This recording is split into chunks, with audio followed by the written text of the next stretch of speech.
好，呢段片咧就係呢個 Final Exam 2425年嘅舊試卷嘅解釋片啊。咁同學做完之後咧，你對完答案，如果唔識解某一題咧，你可以睇翻呢段短片，飛去嗰一題睇翻個解釋。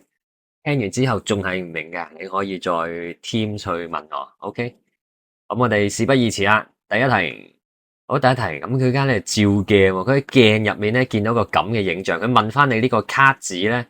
印喺上面嘅英文符號咧係邊個答案喎？咁你記住一個道理啊，就係當你照鏡，譬如呢個係鏡啦，你照鏡嘅時候，當你如果舉起右手嘅時候咧，其實鏡入面咧佢影像咧好似同你調轉咗咁啊，會吓，即係會咁樣噶，即係咁樣面對面嘅，你舉起右手，佢亦都會喺面對面嗰邊舉起嗰隻手。OK。咁所以而家同樣道理啦，就係譬如如果呢度有個 P 字嘅話，其實佢而家面對面對住咧，應該係呢一度，佢有個咁樣嘅字喺度。呢一個就對翻佢應該係呢一度嘅。OK，咁即係我盡量畫翻晒出嚟啦，類似咁樣。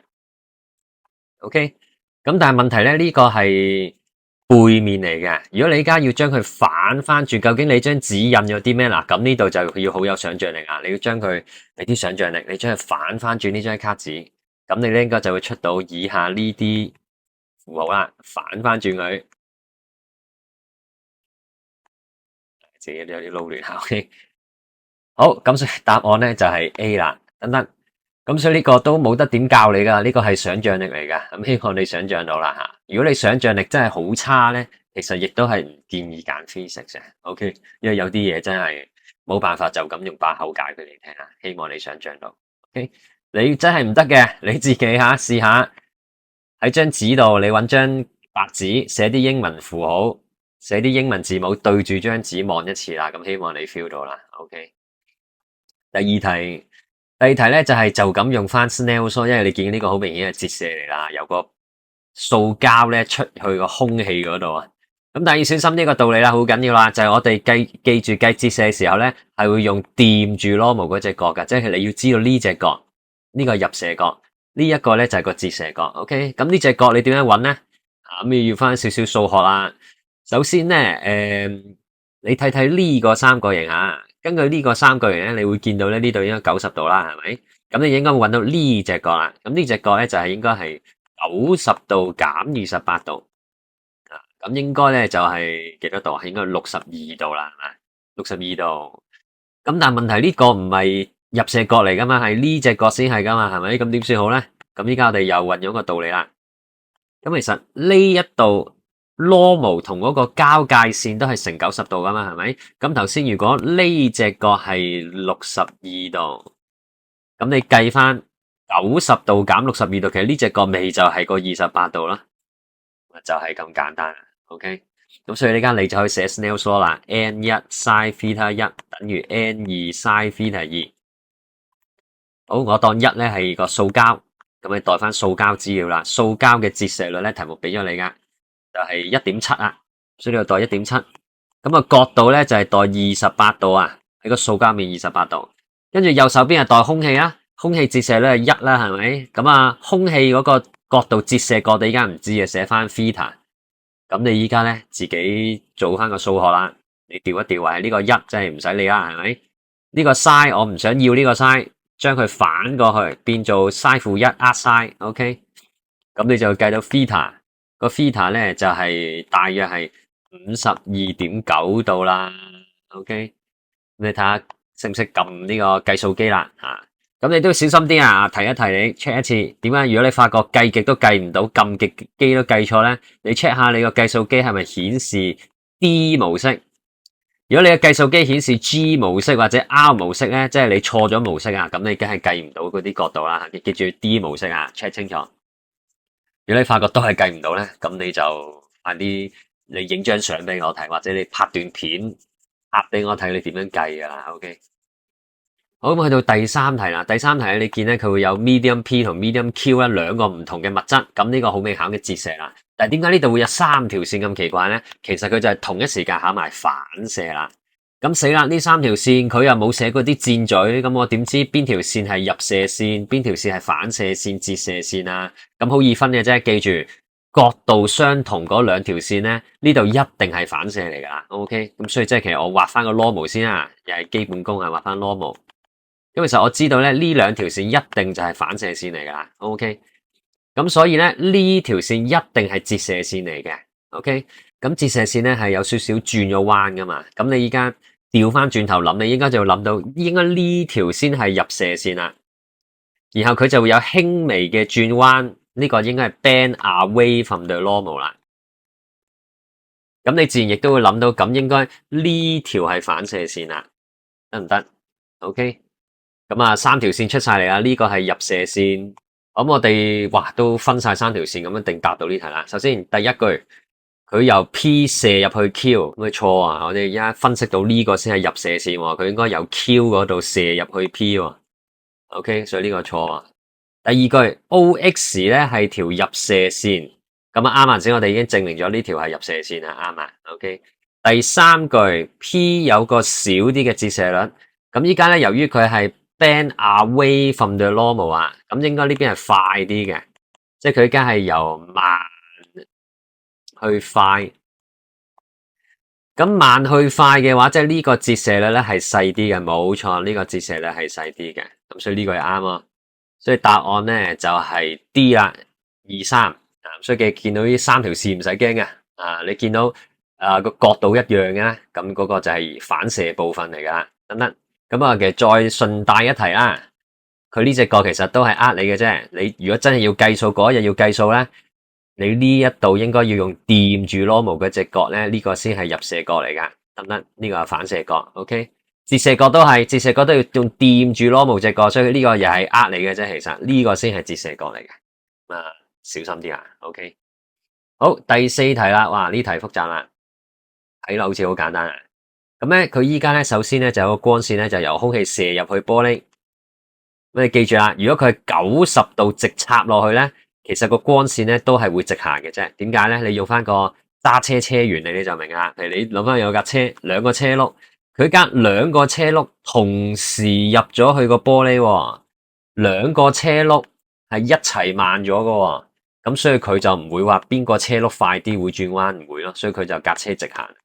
OK，得唔得？叫呢個直衝埋牆咧，記住就係會直行嘅。咁所以嗱，你繼續畫長條線啦，繼續直行。但係去到呢度咧，就真係會發生啲事啦，因為你畫翻個 normal 喺度啊。OK，咁啊，佢會係究竟係會發生折射啊？定係有機會發生全內反射咧？即係而家有兩個情況啦。究竟係折出去定係全內反射咧？咁我哋當然就要 check 一樣嘢啦，就係全內反射兩個條件記唔記得？第一個就係要入射角大過 critical angle，而佢已經俾咗你啦，42度。OK，第二個條件咧就要睇佢係咪由一個 denser 嘅 medium 去到一個 less dense 嘅 medium 啊，即係由慢咧去快啊。係咪慢去快咧？咁我哋一 check 啦。咁我哋而家睇呢一點啊，佢而家就由入面嗰個 plastic 啊，唔係玻璃嚟嘅，由個 plastic 射出去出面嘅空氣。咁呢個 plastic 咧係比起空氣咁一定係慢啲噶啦，係咪先？一定係空氣快啲噶啦，係咪？咁所以而家符合咗第二個條件啦，佢由慢去快，密去疏。咁所以我哋要 check 埋咧，係咪大過 critical angle 啦？即係呢一個入射角係咪大過 critical angle 咧？咁我哋而家咧就要即係要揾翻呢個 I 嘅角度係幾多啦？咁用翻啲少少數學啦。譬如你諗翻呢個三角形咁呢個應該30度啦，係咪？咁我哋又學過啦。呢一個 normal 同嗰個交界線咧係成90度噶。咁你咁樣減翻嘅話咧，呢一個入射角咪應該係60度啦。咁所以而家呢個60度咧係大過個 critical angle 噶 ，critical angle 得42度嘅啫，所以呢一度咧係會發生全內反射啦，即係佢呢度應該都係60度，60度反射翻轉頭 ，OK， 咁所以我哋即刻抽走咗 A 啊，亦都唔會係 B 啦，咁奇怪吓，應該係 C 同 D 咧就有啲可能啦。咁 C 同 D 分別就係最後出嚟嗰一下，咁好簡單，呢個唔使計數啦，就係出嚟嗰一下你又畫翻個 normal 啦。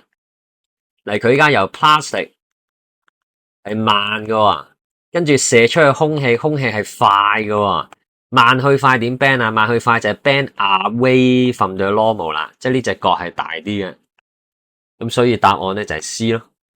咁所以你如果明晒啲原理，亦呢題亦都唔係做好耐嘅，即係好快做到。好啦，咁啊第五題啦，第五題牽涉到呢個電磁波啊，呢個 electromagnetic wave，咁啊好多電磁波，咁咧紅外線咧同埋呢個紫外光咧就啱啱好喺我哋嘅 visible light 嘅範圍之外嘅，得唔得？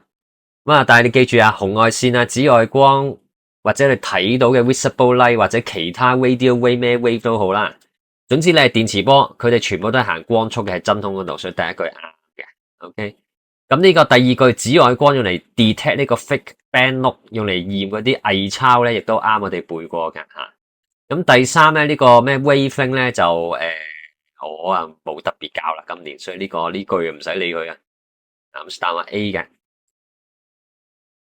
但係你都係咁知下啦，就係總之唔同嘅電磁波分別就係佢個波長啊，個 waving 同有啲波長又闊啲，有啲波長又窄啲咁樣啊，個分別喺呢度。但係個次序咧，我今年就唔使你哋背啦，唔考嘅。咁第六題啊，去到 lens 啊，咁呢題就係考緊你嗰啲記唔記得啲規矩先啊。首先呢個 convex lens 嚟㗎，咁 convex lens 有咩規矩先要背啊？記唔記得啊？例如啲直穿絲係一定要㗎啦，係咪？咁仲有咩規則啊？記唔記得？就係平穿 F 啦，同埋有個譬如如果你穿過個 F 咧，會變翻做平線就穿 F 平。咁呢三個規則嘅啫，好簡單。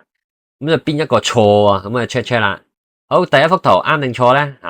咁呢條線咧，佢就係穿過 F 啊，點樣？穿過 F，咁然後變翻平線，呢個啱啊？但係呢個啱唔啱咧？第隻色先，呢條線啱唔啱咧？你見佢又係變平線喎，但係呢條線佢有冇穿過個 F 啊？冇啊，佢都冇穿 F，咁唔穿個 F 唔應該變平線嘅，咁所以第一個係錯嘅。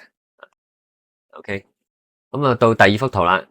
首先睇呢條線先啊，呢個平線嚟嘅，跟住然後折射之後咧穿個 F 啱唔啱啊？啱啊，平穿 F 係嘛？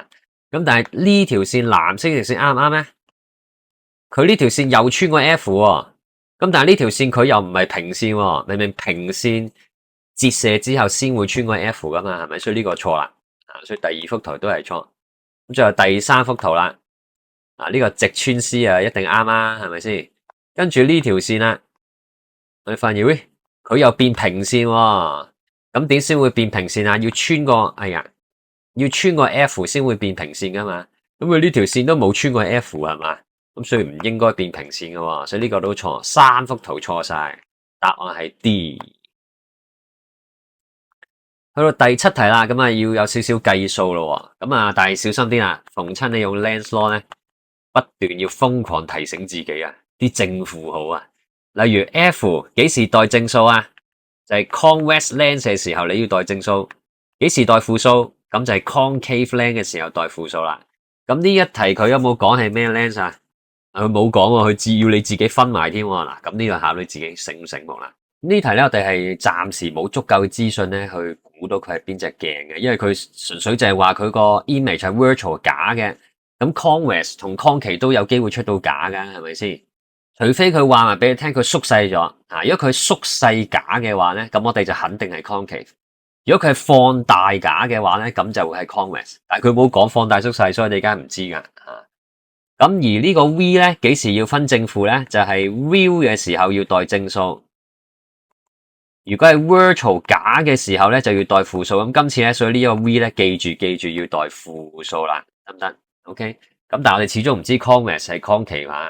咁所以其實呢一題咧，佢就係要你兩個都試下啦，不如係嘛？兩個都試下，我哋而家挑戰下咯。你舉個例啊，我哋當住佢係 concave 先，估下先 concave。咁呢個時候你個 F 記住要代負數喎，譬如依家 focal length 係12，咁呢度要代負12咯。咁呢個 U 我哋唔知啦，呢個 V 咧佢俾咗10 cm，咁但係因為 virtual 啊嘛，你要代負10。咁呢個時候你要撳計數機咯，你撳翻個 U 係幾多咯？咁你要計到呢個 U 係60 cm 啊。如果唔係有啊，Concave 話佢真係有個答案60 cm 係嘛？咁我哋但係都安全起見 check 埋你一個先 convex lens 啊。咁咧今次我估佢 convex lens 會係點咧？如果 convex lens 一個 F focal length 就要代翻正數啊，正12。咁啊 U 我哋都係唔知啦。咁 V 由於始終係 virtual，咁我哋都係代負數負10。咁你計翻個 U 出嚟啦，咁啊撳下計數機啦。咁你答案會計到5.45 cm 嘅。咁啊，答案咧雖然同5.5啊有啲近啊，但係始終佢又唔算5.5嘅5.45啊。咁我哋梗係揀個最好答案啦。最好答案應該真係呢個 concave lens 啊，exactly 係計到60cm 嘅，所以答案就係 B 啦。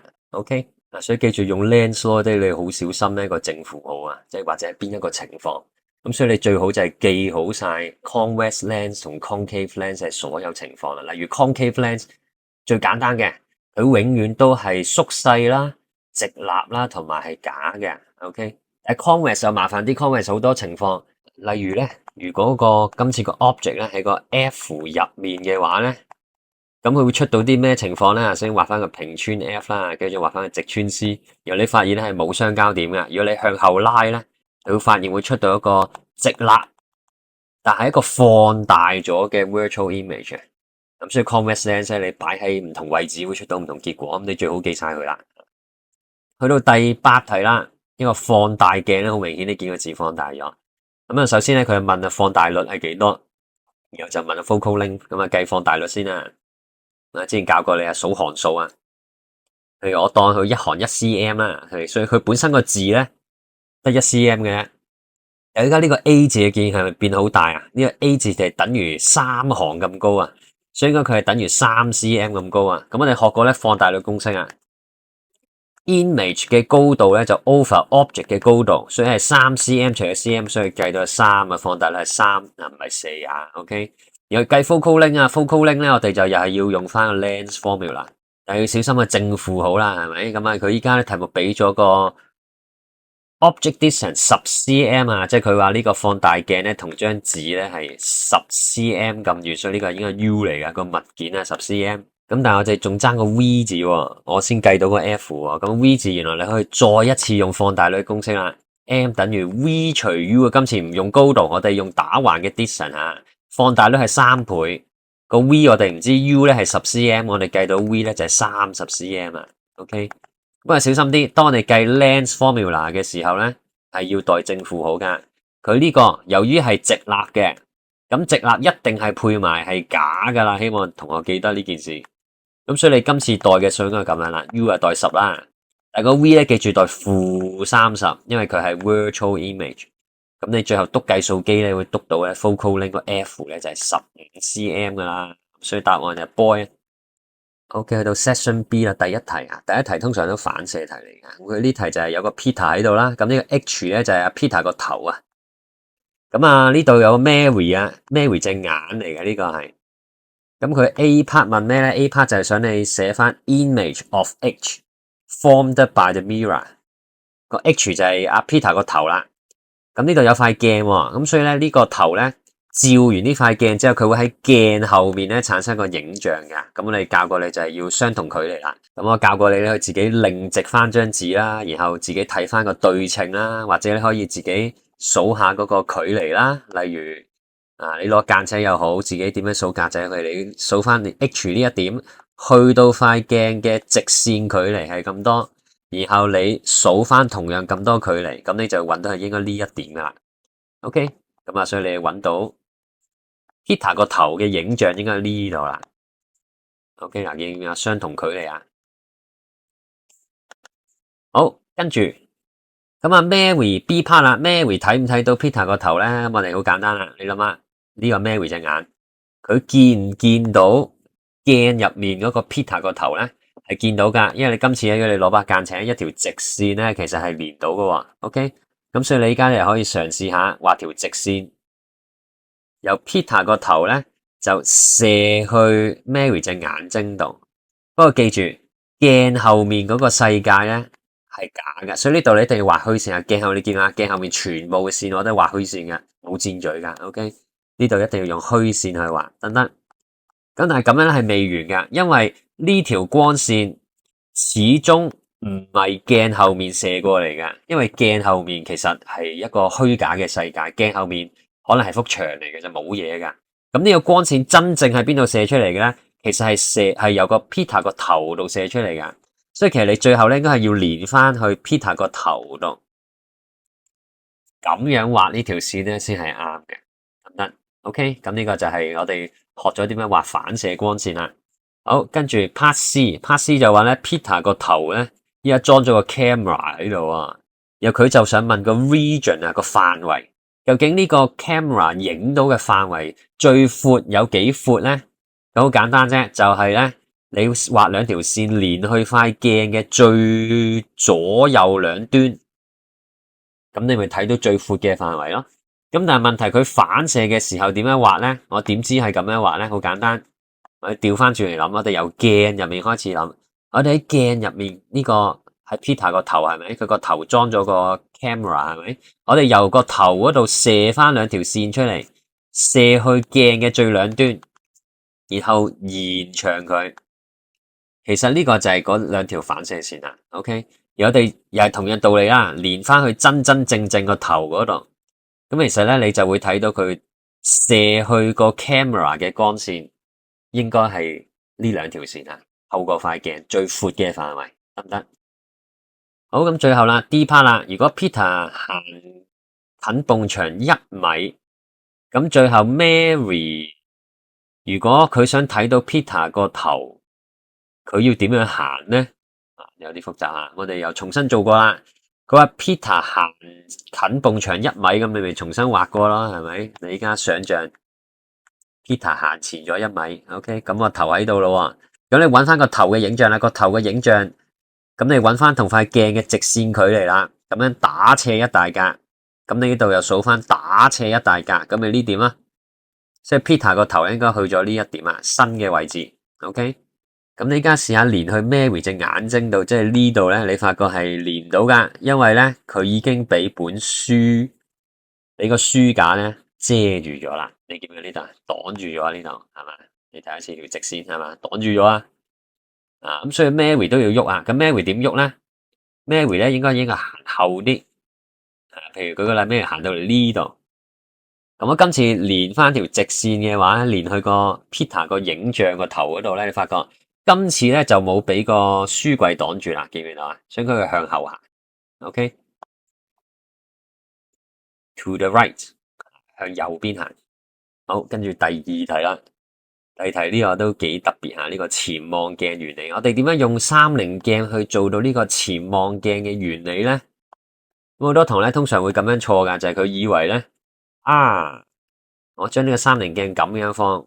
咁啲光線射過去咧，就會咁樣反射啦。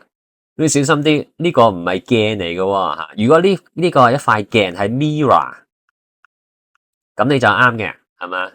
呢度45度，咁佢咪45度反射咯，咁咪啱咯。但係今次呢個唔係鏡嚟噶嘛，呢個係個玻璃。如果你真係發生件咁嘅事，你咁樣放個玻璃，然後啲光射入去咧，你最後會發現就係光係會折射啊。嗱，而家舉個例。你由空氣快嘅地方射入去玻璃慢嘅地方，佢會 bend towards the normal， 個光線會屈咗上去噶，係咪？佢唔會反射落去下面噶，咁所以呢個係錯咗噶。咁所以點樣用呢個玻璃？原來咁，反而係咁樣放。首先，當個光線咁樣射入玻璃90度直插落個玻璃咧，我哋講過話就係佢會直穿，佢會直穿。OK， 然後去到呢點嘅時候，我哋畫翻個 normal。呢一度咧有個入射角，應該係45度嚟嘅。咁45度咧，其實係會大過玻璃嘅 critical angle 噶。雖然呢一題冇特別要你計啦，咁但係因為我哋知道佢要做呢一個潛望鏡嘅原理啊嘛，咁個原理咧就一定要係呢個45度大過個玻璃嘅 critical angle 嘅，大約好似42度左右嘅。咁所以呢度就發生全內反射，所以個光線咧會100% 反彈，都係45度反射。咁45度加45度，其實咪就係等於90度咯，所以你見佢就會咁樣直角咁樣反射出嚟啦。去到呢度又係一樣道理，又係首先直衝入去，然後發生全內反射90度出翻嚟，咁最後咧我哋就會睇到呢個光線啦，呢個潛望鏡嘅原理好特別嘅呢個。OK，去到第三題啦，第三題有個光線咧就由空氣咧射入去呢個玻璃。咁呢個玻璃依家係一個1/4嘅圓形嚟嘅，比較特別啲吓。咁但係都唔緊要噶，你最緊要乖乖地畫翻啲 normal 咧，咁你一定會計到啊。譬如首先第一 part，佢要你計翻呢個玻璃嘅折射率，咁我哋咧就運用第一次折射呢度咯。佢有晒角度，有晒資料，但係記住都係嗰句小心啲。我哋一定要用掂住 normal 嗰隻角噶。我考試好中意陰你噶，所以呢個28度啊，呃你噶，你應該用呢隻角，呢隻角應該就係90度減28度。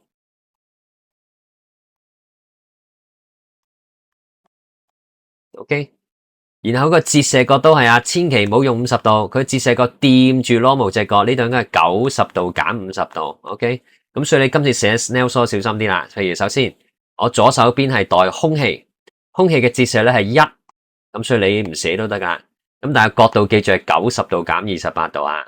跟住右手邊就係個玻璃，咁啊玻璃咧折射到地唔知啦。然後個角度咧又係掂住 normal 係90度減50度啊，小心啲啊，同學。OK。咁你咁樣計咗一大輪之後咧，你就會計到個折射咧1.37噶啦。OK， 去到 B part 啦。咁首先咧，佢就話咧呢個光線依家就折射啦。咁折射之後咧，佢就會撞到呢一條邊啊。咁嗰一點咧，佢叫做 Q。咁佢而家咧，第一佢想揾咧撞到 Q 嘅時候個入射角係幾多 ？Angle of incidence 入射角。咁又係嗰個道理啦。又係請你乖乖地畫翻個 normal 先。然後掂住 normal 嗰隻角咧，先係入射角嚟噶。咁所以你係叫係呢隻角得唔得？咁所以我哋點樣計到呢隻角咧？咁你叻嘅同學應該會諗到啦。呢條線同呢條線咧係平行線嚟噶。咁所以如果呢度50度咧，呢度即刻咧就係50度嚟噶。嗰個叫 alternate angle 係嘛？錯角。OK。咁所以咧就都唔使特別寫啲咩公式啊，直接你寫50度都啱咗噶啦。OK。跟住佢就要你解釋，好重要呢個一定要學啊！要你解釋咧，究竟個光線會唔會穿出去空氣嗰度，定係唔會咧？嗱，呢啲 or not，即係你要答 yes 同 no 嘅，最後會唔會咧咁啊？OK，咁啊，其實佢想考你咩咧？就係考呢一點啊，究竟會唔會發生全內反射咧？定係佢會折射出去外面咧？OK，咁啊，考翻你個道理啦，符合兩個條件啊，第一。你個入射角係咪大過 critical angle 咧？咁所以你要首先計一計 critical angle 咯。咁點解計到 critical angle 咧？又係你要自己畫翻一幅圖啦。譬如舉個例啊，呢個半圓形。咁當你嘅光線頭先射去 Q 嘅時候，如果佢發生極限折射90度折射嘅話，呢個時候呢個入射角我哋就叫做 critical angle 啦。咁你就要跟住呢幅圖去寫 Snell's law 咯。譬如玻璃入面先啦，玻璃嘅折射頭先計咗1.37係咪？咁個角度就係 critical angle， 然後出面咧就係空氣，咁空氣咧就係折射咧1，咁啊角度係90度，咁你就會出到我呢個 marking scheme 嗰條公式啦。咁你就會計到咧 C 咧係46.9度啦。OK， 或者如果同學上面咧呢個折射率你用咗一個更加準確嘅數字咧。可能你計到個角度有少少唔同嘅，但係我都會俾分嘅，放心吓。咁大家同學話，喂，我真係唔識啊，我又唔識畫呢個圖，太複雜啦咁啊。咁啊，其實都仲可以死背書嘅。我哋書入面有一條咁嘅公式嘅，唔知記唔記得？一除 n 吓。咁咧，你今次呢個 n 咧，你就代翻嗰個玻璃嘅折射率1.37。咁其實咧，你都會計到個 C 係46.9度嘅。OK。不過小心啲啊！你用呢條式咧，你一定要好小心嘅嘢就係呢個1咧，小心啲。如果佢係空氣咧，咁呢個你就可以代1嘅。但係如果佢唔係空氣咧，你呢個咧千祈你就唔好代1啦，得唔得？咁你要代翻，譬如佢今次可能係水去玻璃嘅，啊咁呢個可能你就代翻水嘅折射1.33，例如舉個例下，呢個1.37咁樣 ，OK。總之就係上面嗰個咧個折射率係細啲嘅，或者我叫你一係，或者你背呢條公式啊，上面代細折射率，下面代大折射率，得唔得？即係譬如舉個例，如果佢而家由一個 medium x 射入去 medium y，你想計 critical angle 嘅，譬如呢一個折射率係細啲1.2，呢個折射率大啲1.5。咁上面你就代1.2，下面代1.5，咁 OK。你都唔使驚調轉，如果你真係唔小心調轉咗嚟代咧，你會發現個答案係 error 嘅，咁你都一定會發現自己有問題嘅，都唔使驚嘅 OK。咁就係啦，如果你真係唔識畫圖，諗唔到你又背咗呢條式佢啦，起碼應付咗個中三先 OK。好，咁去翻正題啦，咁我哋計到 critical angle 40幾度咧，睇翻個題目。頭先我哋驗證咗呢一隻角咧係50度噶嘛，咁依家佢咪大過個46.9度咯，大過 critical angle 咯，咁大過 critical angle 就符合咗個條件啦喎，全內反射一個條件啦喎。OK， 咁仲有第二個條件嘅就係佢依家咧係由呢個玻璃係個 denser 嘅 medium， 然後進入去空氣係一個 less dense 嘅 medium， 由密去疏。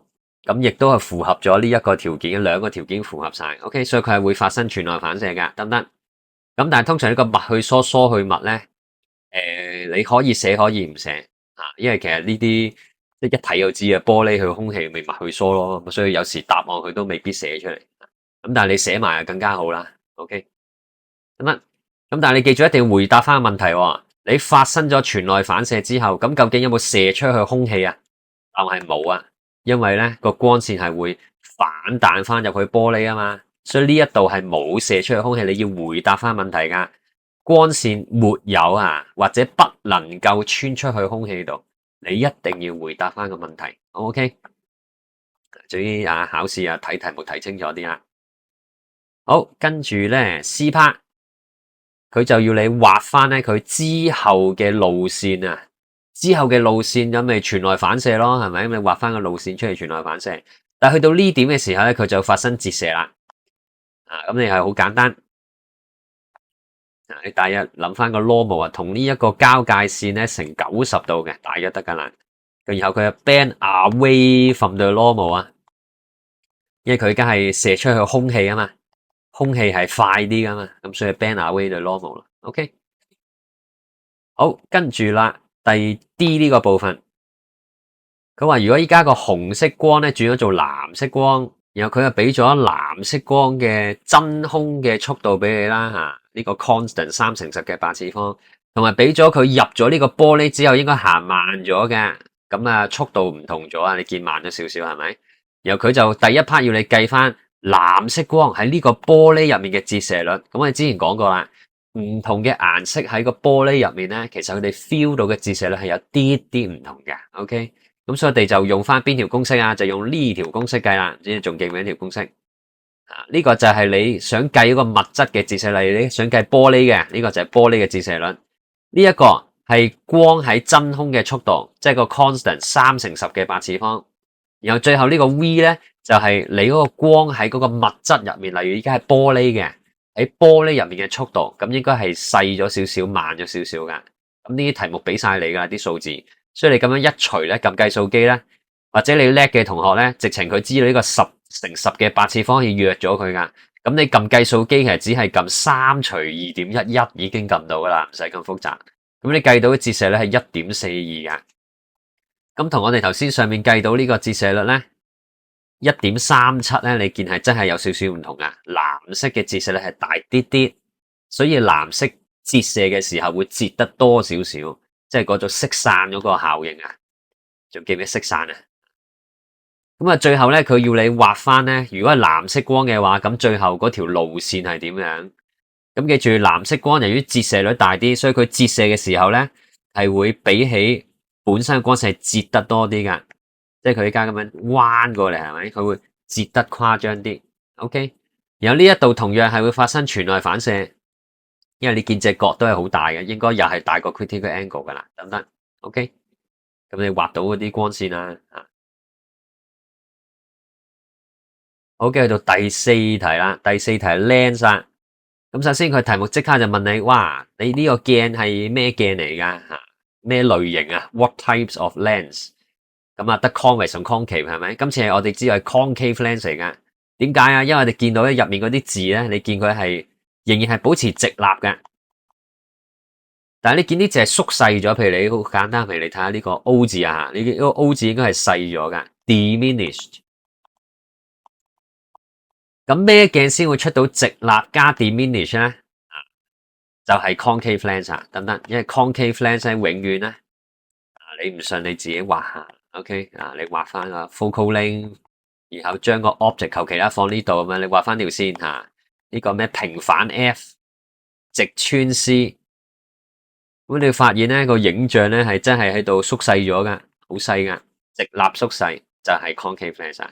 好簡單講翻 only 啊，強調 only 啊，只有 concave lens 會產生一個縮細又直立嘅影像。OK， 咁有同學話我寫埋 virtual 得唔得啊？因為我知道直立一定係 virtual 嘅，咁當然得啦，你寫埋更加冇問題啦。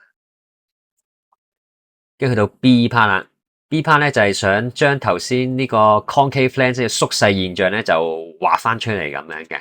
咁啊 part one 先，佢而家 given 咗俾 focal length 30 cm 啦，咁啊正啦。佢直接都話咗俾你聽 focal length， 咁你其實可以即刻喺題目嗰度咧畫翻 focal length 先吓。OK， 30 cm 啊，應該係喺呢度啊 ，F 啊，畫翻 F 啊，呢度又係畫翻個 F。OK， 咁跟住佢而家就要你畫兩條線啊，然後揾翻呢個影像嘅位置出嚟啊。咁由於你都知道 F 啦，好簡單，畫翻兩條線啊。OK， 一條線係平反 F， 畫條平線，然後由 F 咧，然後咁樣反出去。OK， 跟住再畫一條直穿 C， 有依家呢兩條線咧係冇相交點噶，所以你向後延長，向後延長咧，你最後咧就會得到喺呢度有個相交點，個假嘅相交點，咁所以你個影像咧最後就係出現喺呢度啦。咁啊有2分啊，正。OK， 好，跟住佢要你完成埋咧 light ray P 喎 ，light ray P 係呢一度，咁你小心啊，我哋有啲好特別嘅隱藏規則嘅就係後膊頭、尾膊尾啊，記唔記得啊？好重要啊呢個。咁依家咧呢個 light ray P 咧係由呢個 object 嘅腳板底嗰度射出嚟噶，咁所以佢最後咧應該係要連翻去個影像嘅腳板底。嗱，所以你就咁樣攞把間尺啊，由呢一個折射點。連翻去個影像個腳板底先 ，OK， 但係你記住啊，你要連翻去個影像，調翻轉頭連，要用虛線連呢個假線嚟嘅 OK， 咁同埋光線咧，記住個光線係會穿出去，所以你右手邊都一定要畫埋，唔好漏咗右手邊度唔畫 OK， 咁你就畫到 P 呢個折射啦，得唔得？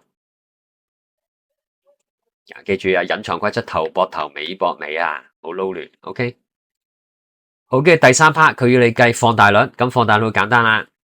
你一係就用佢個高度去計，影像嘅高度除翻 object 嘅高度；一係你就用咧打橫嘅長度計下，影像嘅 distance v 就除翻 object 嘅 distance u。咁睇你中意用邊個方法計啦吓。咁你兩個方法都應該計到同個答案係 0.6 嘅。OK。我呢個 marking scheme 佢就用咗 distance 去計啦。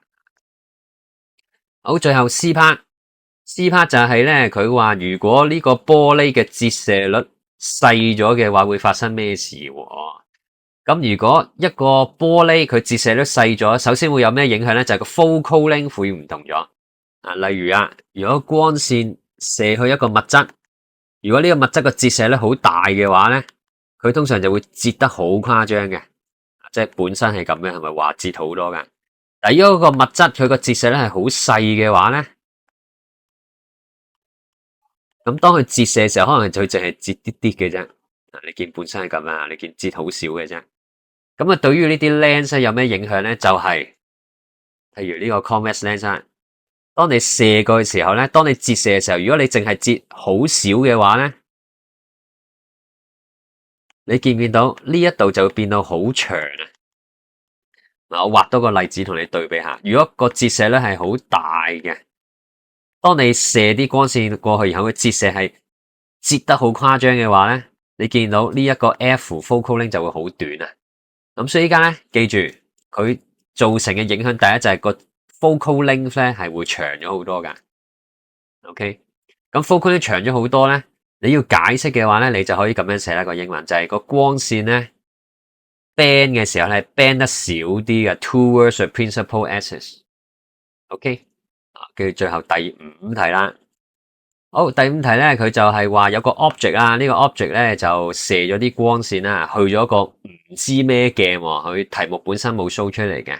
咁但係呢度有個熒光幕喺度，咁呢個熒光幕咧就離開個 object 咧50 cm 嘅。畫翻個熒光幕，畫清楚啲先喺度啊。OK， 好，咁佢最後咧有個好重要嘅資訊，呢句非常重要。佢話產生咗一個 sharp image。首先 sharp image 可以 form 到喺個 screen 上面咧，一定係代表佢係 real 噶啦。form on the screen 啊，佢話可以，一定係 real 噶啦。咁同時佢有咗一個資訊，佢個高度係15cm 嘅。嗱，我哋配合呢兩個資訊，我即刻咧諗到一樣嘢就係，哇，佢 real 嘅喎。real 咩意思啊？real 咧一定係配埋 inverted 調轉呢個字嘅，即係我知道個影像係調轉咗嘅，同埋佢高度係15cm 啊，所以其實我可以即刻，我題目都唔使睇，我即刻就知道我可以喺個熒光幕上面調轉畫一個高度係15嘅影像出嚟，我即刻就知道咗個影像啦。其實呢啲題咧就係考你諗到呢樣嘢，你一諗到呢樣嘢，下面好容易啦。譬如 A， 首先佢問你咩鏡，一定 convex lens 啦，因為 convex lens 先可以產生一個 real image， 可以俾熒光幕捕捉噶嘛。呢啲你又背咗佢啦。OK。B part 佢哋畫一條線，揾翻個鏡嘅正中心。嗱，咁依家咧當本身中間乜都冇噶嘛，依家咩都唔知噶嘛。有一個隱藏規則，頭膊頭 object 嘅頭應該會連翻去個影像個頭度噶，咁我就會畫到咧呢條大斜線直穿絲。咁呢個直穿絲咧就會穿過塊鏡嘅正中心噶嘛，所以我就會知道個鏡嘅正中心應該喺呢度啦。咁我就知道塊鏡咧就喺呢度啦。咁你記住畫鏡嘅時候，記住上下咧要相同長度啊，咁先叫中心噶嘛。譬如你上面畫咗3大格，你下面都要畫3大格。你中意畫長啲、短啲都得，但係總之上下要對稱。你中意畫到咁長4格嘅，你上面咪畫翻4格咯，都可以嘅。你中意啊 ，OK。總之要對稱。但係重點就係你一定要諗到個影像，其實佢暗示晒俾你聽噶啦。你諗唔到呢個影像咧，其實你啲題你都唔使做啦，你乜都做唔到。OK。所以我哋 physics 啊，即係學嘅書本知識咧，就可能好簡單，但係用起上嚟咧都要好醒目、好考頭腦，好似 IQ 題咁啊。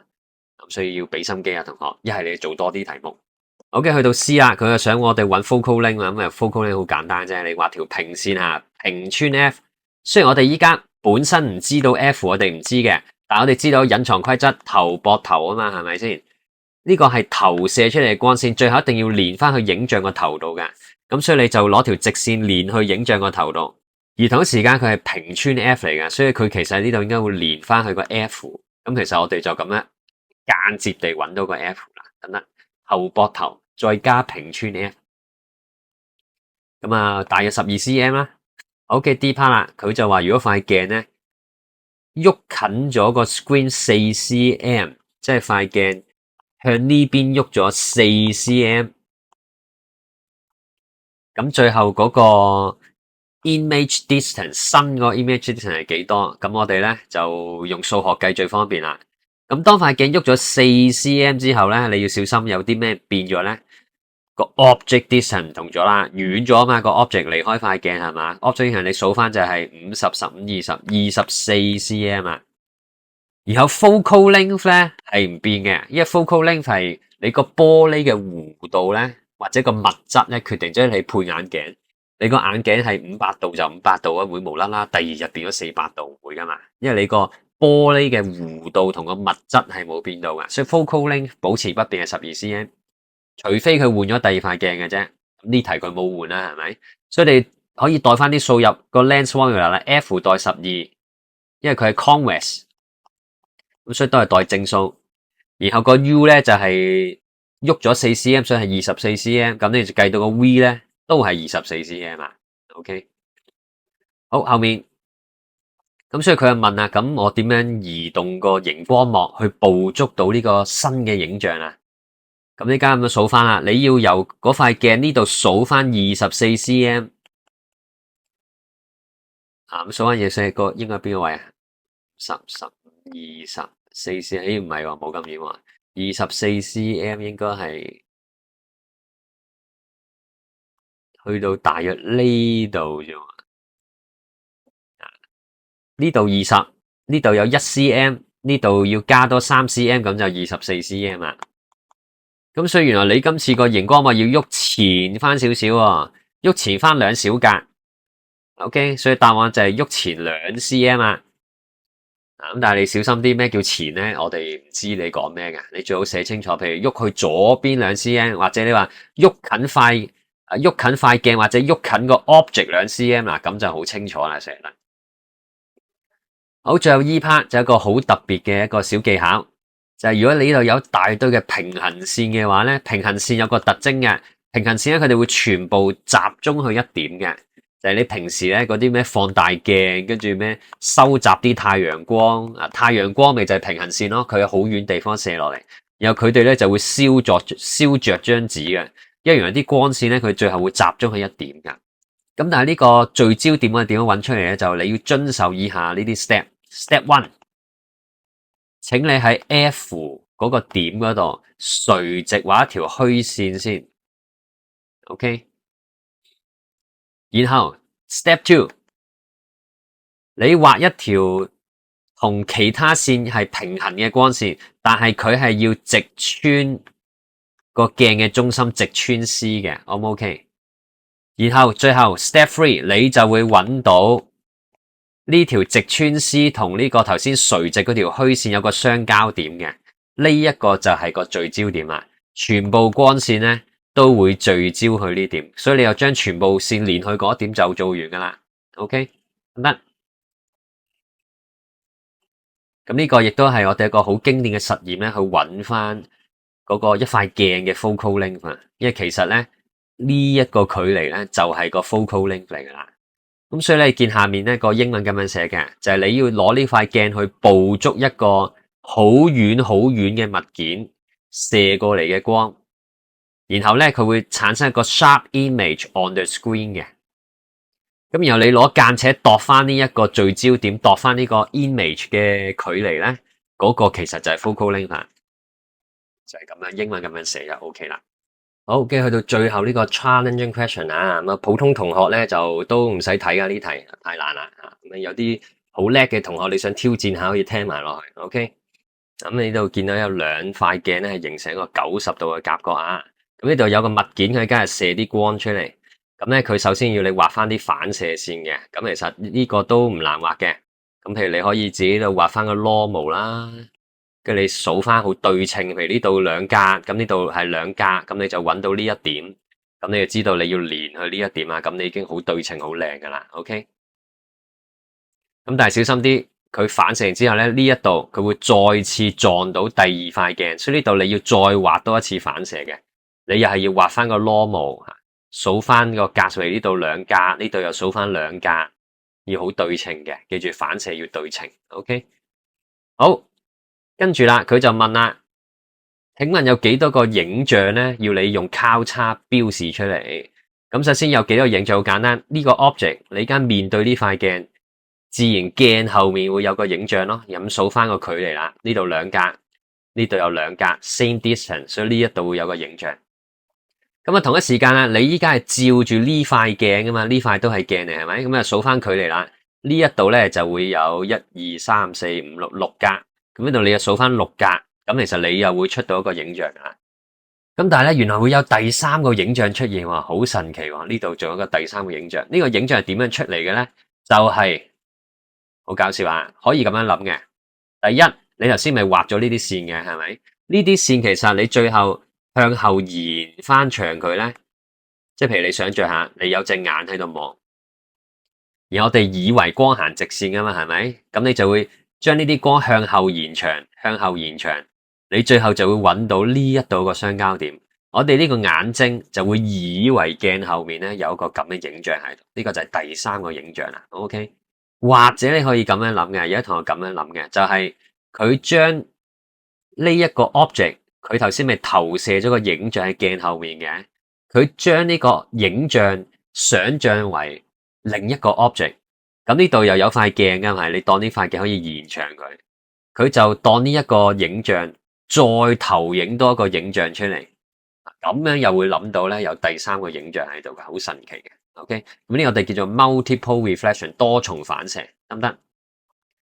咁呢度咧，其實再叻啲嘅同學咧，就會諗到個原理啦，好得意嘅原理就係依家呢兩塊鏡成90度，咁依家譬如我而家延長呢兩塊鏡啦，其實咧，你好似會將佢咧切開咗做四份嘅，將一個圓圈用90度切開，咁應該切到四份嘅。咁所以你會見到咧係會有4個點點，而當中咧其中一個點點係真嗰個 object 嚟噶嘛，呢個 object 嚟噶嘛。所以其實咧你就會有3個 image， 呢度1個，呢度2個，呢度3個 image， 得唔得？咁所以呢一題咧 C part 咧佢問咗好搞笑嘅數學，佢話如果我今次塊鏡嘅夾角 set 咗做72度，咁最後會有幾多個影像喺呢度會出現咧？咁原來係數學題嚟嘅啫，你只要諗翻360度除72度可以切開幾多份咧，同學？你去篤下計數機啊，係切開到5份㗎，即係其實你依家咧，咁而家切開5份啊，切開5份大約係咁嘅係嘛？切開5份係嘛？1、2、3、4 ，OK， 每隻角都係72度，咁所以呢度應該有5個交叉㗎，1、2、3、4、5，但係其中一個交叉咧係真嗰個 object 嚟嘅。咁所以最後個 image 會有幾多個咧？其實就會有1、2、3、4個 image。呢個就係個多重反射嘅情況啦，幾得意啊，係嘛 ？OK， 挑戰題 challenging question。咁另一種多重反射就係咁樣，兩塊鏡咧面對面咁放，唔係成一個夾角啦，面對面咁放，咁咧佢就會不斷反射、反射、反射、反射、反射、反射，即係呢度係咪反射、反射、反射、反射、反射？你就會好似深淵咁樣咧，見到無數個反射影像出咗嚟啦，好有趣啊！呢個咁呢題咧，佢就要你計翻啲距離啦。譬如舉個例吓，佢想問問邊度啊？問第二個影像呢個同個 object 之間嘅距離。咁你首先就知第二個影像係點搞出嚟啊？首先第一個影像咧。第一個影像其實就係直接呢個 object 照鏡，咁呢度咪會有個影像出咗嚟啦。咁所以呢個就係第一個影像啦。OK，咁呢樣應該係3 cm 嘅。咁有呢個 object 咧，透過後面嗰塊鏡咧，其實佢又會反射咗個影像喺呢度嘅。呢度係7 cm。咁然後呢一個影像咧，又透過翻前面塊鏡咧，咁啊又反射翻過嚟呢邊。不過我唔夠位啊，畫近少少啊，唔夠位。OK。咁你數翻距離啦，咁呢度距離就係3 cm、7 cm、7 cm，所以你數翻就係3 cm，然後3 cm，然後呢度有個7 cm，然後呢度再嚟多個7 cm，就去到呢個影像。呢個其實就係第二個影像嚟啦，就係呢個就係第二個影像啦。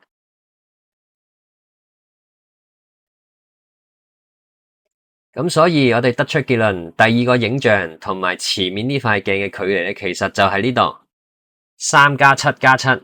17 cm 啊，係咪好難呢？好，咁最後啦，我哋見到咧呢個影像咧，其實佢好似越嚟越朦嘅，你見越嚟越暗，越嚟越朦嘅。咁誒發生咩事咧？就係其實你每一次反射嘅時候咧，雖然呢啲係鏡嚟啫，但係鏡其實係咪100% 反射晒啲光線？未必嘅，可能佢都會吸收咗少少光線嘅。